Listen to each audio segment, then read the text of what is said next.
I had been married for 7 years, yet I remained without a child. One day, my angry mother-in-law, Deborah, pushed me hard and shouted, "You're not a real woman. You can't even give birth." She called me a failure and ordered me to leave the room immediately and sleep on the balcony. I was stunned by her reaction, but what broke my heart the most was my husband, Alex, silently standing beside his mother, supporting her. I left the room as she demanded, but I knew something had to change. I decided to take action. Hello everyone, my name is Grace, and I want to share my story. It's a story of love, conflict, and ultimately the struggle for independence. 7 years ago, I believe I had my life figured out. I was a 30-year-old marketing executive, completely dedicated to my career and passionate about my work.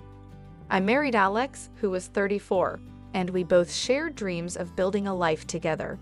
But life took a turn I never expected. Alex and I met at a corporate event. He was charming, ambitious, and we quickly fell in love.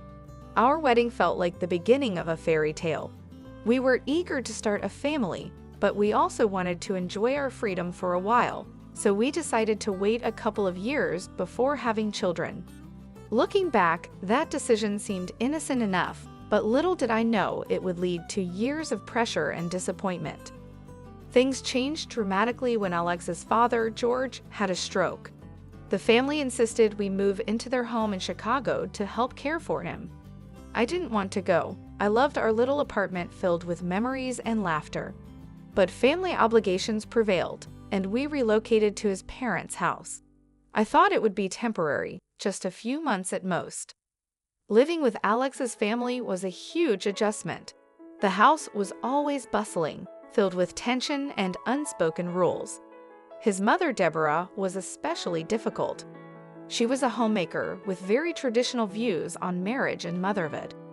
From the moment I stepped into their home, I felt the weight of her expectations. Deborah believed a woman's worth came from her ability to bear children, and since Alex and I didn't have kids yet, I quickly became her target. At first, the criticism was subtle. "You should really learn to cook better," she'd say, dismissing my attempts in the kitchen. "Alex works hard. A wife should support him more." It stung, but I tried to brush it off. I focused on my career, working late hours, determined to show them I could contribute financially. I thought that if I worked hard enough, Deborah would see my worth beyond the traditional role she expected of me. However, as months turned into years, the criticisms grew harsher. I remember one particular evening after a long day at work, coming home to find Deborah waiting for me. "You know, Grace, a real woman knows how to take care of her family. I just don't see how you fit into that picture," she sneered, her voice dripping with disdain. I felt crushed. Despite my accomplishments, I was made to feel inadequate. And Alex? At first, he stood up for me. "Mom, Grace works hard. We're trying to have a baby. These things take time," he would say. But as the pressure built, I sensed him starting to cave under his mother's expectations. I felt utterly alone. The breaking point came when Alex's sister, Diana, returned home unexpectedly. She was pregnant and recently divorced, and her arrival sent the household into a frenzy. Deborah was overjoyed, and for good reason. A grandchild was on the way. But when she announced that Diana would need my room, I was taken aback. "Grace, you'll have to move to the balcony," Deborah ordered, as if it were the most natural thing in the world. I did not expect it when my mother-in-law suddenly pushed me hard and spoke loudly. "You are not a real woman. You are a failure. You cannot give birth." I was shocked, and my heart broke at these harsh words. I couldn't believe it. "Mom, that's not fair," Alex protested, but his voice was weak. I stood there in disbelief, feeling the weight of her words suffocating me. "You're not a real woman if you can't make sacrifices for family." Deborah snapped at me, calling me names that cut deeper than I ever thought possible. "Alex, please," I begged, hoping he would stand by me, but he remained silent, caught between his wife and his mother. In that moment, I felt a rage boiling inside me. How could he let her talk to me like that? I decided right then that enough was enough. I moved to the balcony, but I also decided to take action. I couldn't keep giving my all to a family that didn't appreciate me. So, I stopped all financial support. I ceased paying for groceries and bills, effectively withdrawing my contribution. I felt empowered for the first time in ages, but it was a double-edged sword. The family relied on my income, and I knew it would hit them hard. As the days passed, the tension in the house escalated. Deborah and Alex were furious, their financial strain becoming more evident. I could hear them arguing in the evenings, their voices raised, blaming each other for our predicament. I felt a strange sense of satisfaction, knowing I was finally taking control of my life. A month later, I received an apology from both Alex and Deborah. They realized how much they relied on me, not just financially, but also to maintain harmony in the household. But my heart had hardened. Their apologies felt insincere, just another way to manipulate me back into their control. I had made my decision. I was done. The life I had envisioned for myself, one filled with love and mutual respect, was slipping away. I planned to file for divorce, packed my belongings, and began planning my escape to New York. I left behind a life that had become a cage, ready to reclaim my independence. Moving to New York was both terrifying and liberating. As I settled into my new apartment, a small but cozy space in a lively neighborhood, I felt a mix of excitement and anxiety. The city buzzed around me, people hustling, cars honking, life pulsing with energy. It was a stark contrast to the suffocating silence of Alex's family home. For the first time in years, I could breathe. I quickly threw myself into my work at a new marketing firm. It felt invigorating to be surrounded by ambitious colleagues who shared my passion. I took on challenging projects, reigniting my creative spark and reminding myself of what I was capable of. Each success felt like a personal victory, a testament to my independence and resilience. However, despite my newfound freedom, memories of my past haunted me. I missed the idea of family, the love I once thought I had with Alex. I often found myself reflecting on the emotional scars left by my time with Deborah. I spent sleepless nights wrestling with doubt. Had I made the right choice? The weight of those years lingered in my heart, a reminder of the struggles I had endured. Then, one evening, as I was working late, my phone buzzed. It was a message from Alex. "Can we talk? I miss you."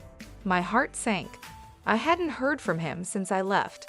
A mix of anger and longing flooded my mind. Part of me wanted to respond, to hear him out, but another part screamed to keep moving forward. After some deliberation, I agreed to meet him at a coffee shop in my neighborhood. When I walked in, I spotted him sitting in a corner, looking both relieved and anxious. His face brightened when he saw me, but I could sense the tension between us. "Grace," he said, standing up as I approached. "I'm really glad you came." He sounded sincere, yet uncertain. "Hi, Alex," I replied, forcing a smile. We sat down, the atmosphere thick with unspoken words. "I've missed you," he finally said, his gaze dropping to the table. "Things have been really hard at home. Mom keeps asking about you." My stomach tightened. "And what about you? How are *U* handling it?" "Honestly, it's tough. She keeps trying to convince me to get you to come back. She thinks *you're the problem," he admitted, his voice wavering. I couldn't help but laugh bitterly. "Me? I'm the problem. Alex, you saw how she treated me. I didn't leave for no reason."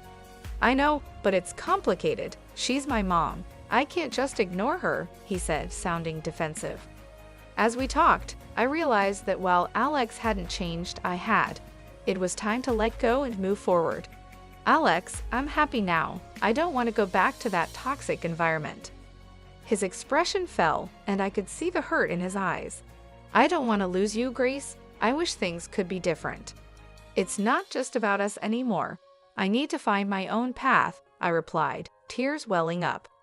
"I can't keep sacrificing my happiness for your family's approval." After that meeting, I walked through the city, feeling a mix of relief and sorrow.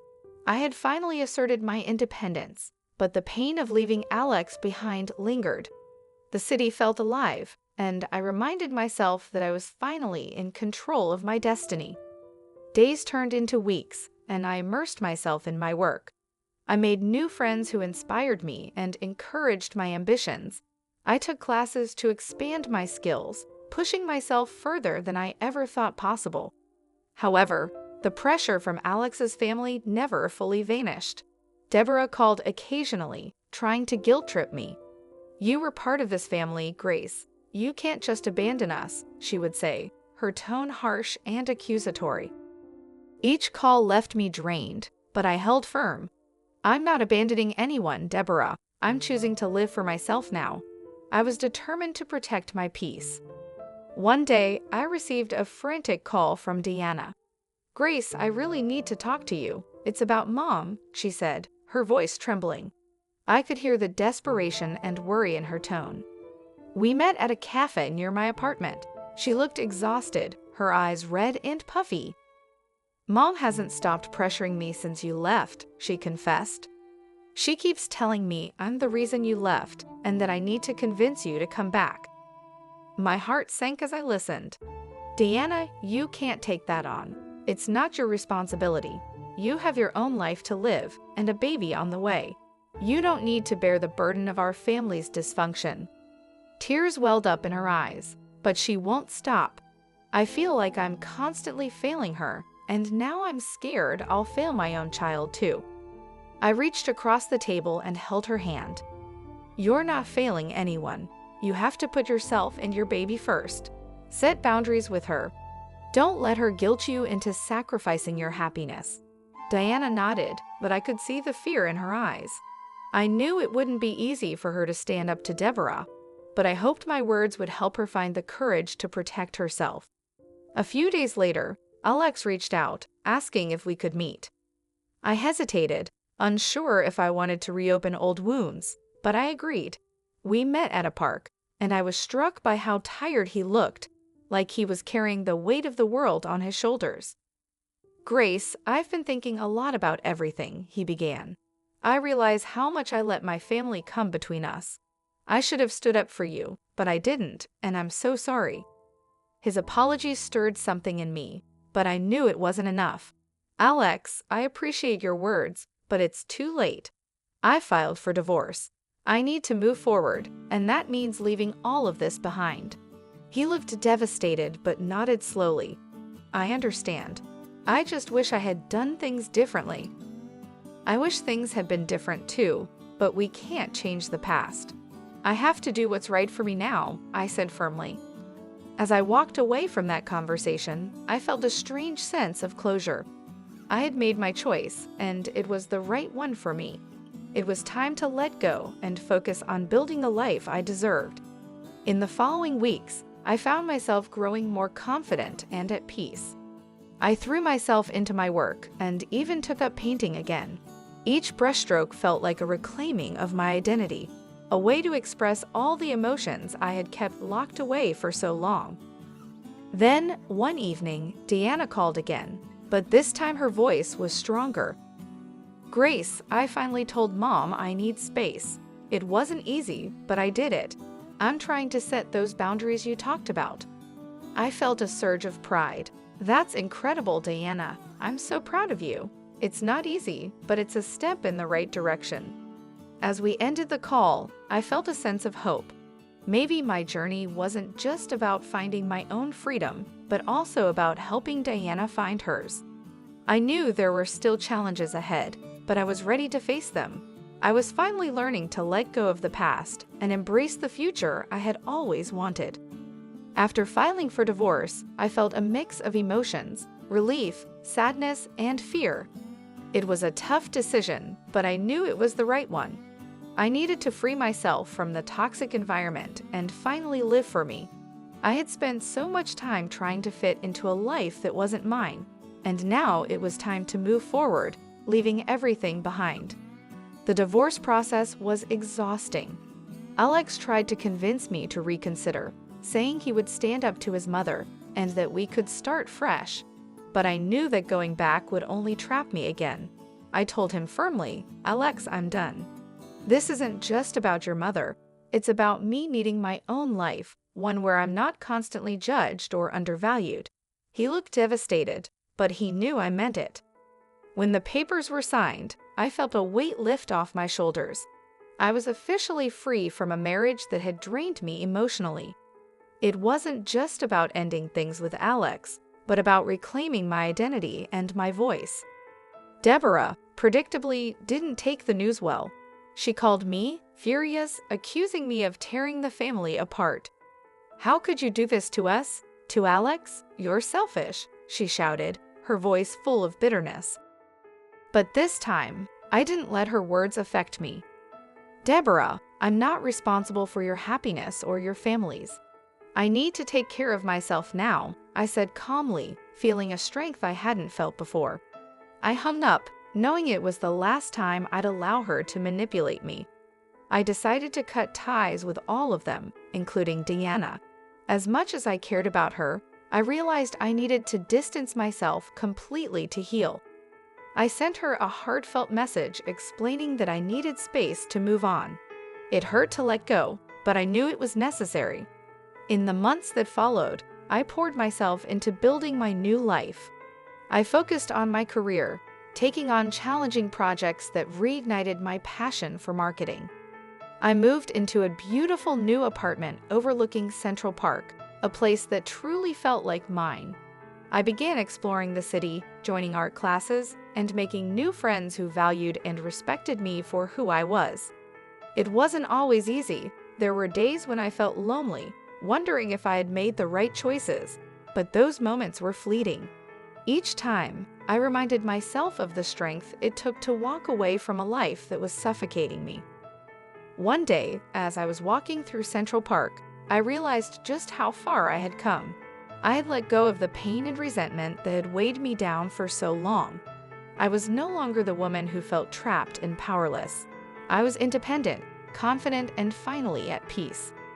Looking back, I see that my journey wasn't just about leaving a toxic marriage or an overbearing family. It was about finding myself again. My voice, my strength, my worth. I had to let go of everything that was holding me back to embrace the future I deserved. Now, I wake up every day excited for what's ahead. I've started mentoring young women in my industry, sharing my experiences and helping them navigate their own paths. It's incredibly fulfilling, knowing that I can use my story to inspire others to stand up for themselves and never settle for less than they deserve. I've learned that true independence isn't just about being alone. It's about living authentically, making choices that align with who you are, and refusing to let anyone diminish your light. I'm proud of the woman I've become, and I'm excited for the future I'm building, one that's truly my own.